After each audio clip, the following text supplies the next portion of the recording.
Senior investigative correspondent Aaron Katersky, also ABC News legal contributor, the host of the Law and Crime Network, Brian Buckmire. Aaron, let's start with that moment that man rushed the shooter. Let's just listen to the emotional impact statement from the victim's family member and then how it all went down.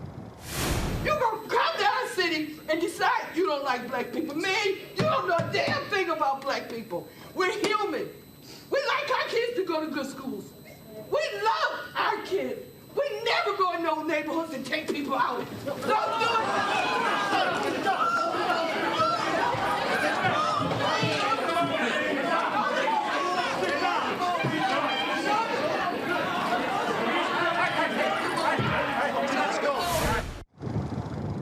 Aaron, you were there in the courtroom when it happened.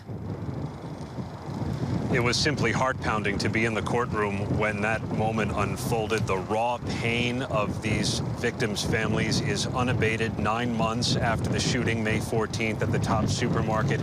And it was unleashed in the courtroom when the spectator lunged at Peyton Gendron, who was quickly ushered out of the room. The judge left the bench, and some of the relatives of victims also left in tears. There were shouts, there were audible sobs as the hearing was interrupted. Kira, this lasted for several moments before the court officers were able to restore order and bring the judge and the defendant back into the room. The judge said that she understood the emotion, understood the anger, but said it could not spill over into the sentencing hearing, which then continued with its inevitable conclusion: life in prison without the possibility of parole. Aaron, did Gendron respond at all, react at all? Did he show any type of emotion? He did not appear to. He did look over at the relatives of the victims as they were delivering their statements, but no apparent emotion or impact really seemed to register on his face. And some of the family members were quite pointed, turning from the judge and turning their face and their whole body toward Gendron so they could call him a cowardly racist or a pitiable soul. And when it was Gendron's turn to address the court, he offered a very brief apology.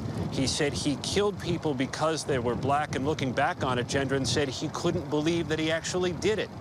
I had a chance to speak a moment ago with the Erie County District Attorney John Flynn, who told me, Kira, he doubted Peyton Gendron's sincerity. He expressed remorse and he apologized during his statement before the imposition of sentence. Do you take him at his word?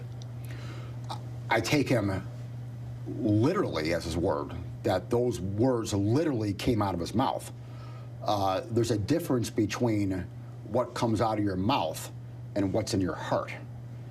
And so while I concede that he did say those words came out of his mouth, I firmly do not believe that that was from his heart.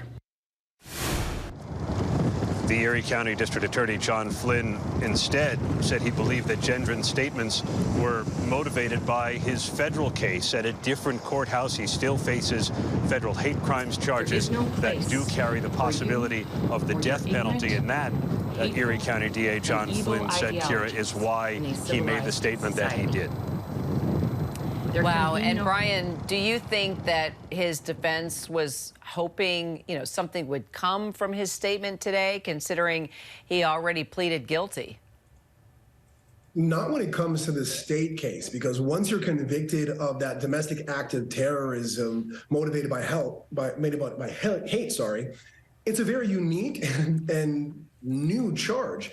It's only been around since 2020, but we know that if someone is convicted or pleads guilty to it, they must get life in prison without the possibility of parole. So the only thing I can think would be, yeah, maybe they're thinking of the federal case, but I don't think that his word's going to take the death penalty off the table, and that's what he's hoping for there.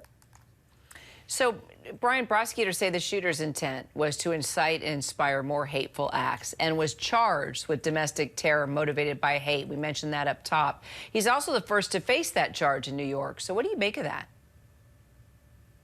I think it was the appropriate charge. I think when you look at the charge, and us in New York know it comes from a stabbing that existed in 2019 where a man was convicted of stabbing 5 people from the Jewish faith, this law is appropriate for what he did. He was not from Buffalo. He researched where he wanted to go and where he wanted to murder people. He said that he went to the area that had the greatest concentration of Black and African-American people, but I call lie on that because he's from Conklin, New York. The closer place is Brooklyn, Harlem, or the Bronx. I think he would never have gone to New York City to do what he did. I think he intentionally picked a large population that he thought was less protected and less in numbers, that he could cause the greatest amount of harm. I think he was looking for who he was going for, and he picked the ones that he wanted. And that's why I don't agree with anyone who thinks that his apology is sincere. I actually agree with the district attorney. So, Aaron, following this sentencing, how is the community just feeling and reacting today? You know, one of the things the district attorney told us, Kira, is that no one's going to fully heal from this. There is never going to be closure. And in fact, a number of the families are going to be involved in lawsuits that seek to hold others accountable.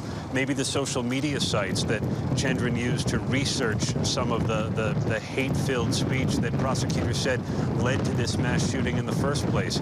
You can't sue them over their content, as Brian Buckmire well knows, but perhaps over the way they're designed to continually engage people in whatever it is that's there.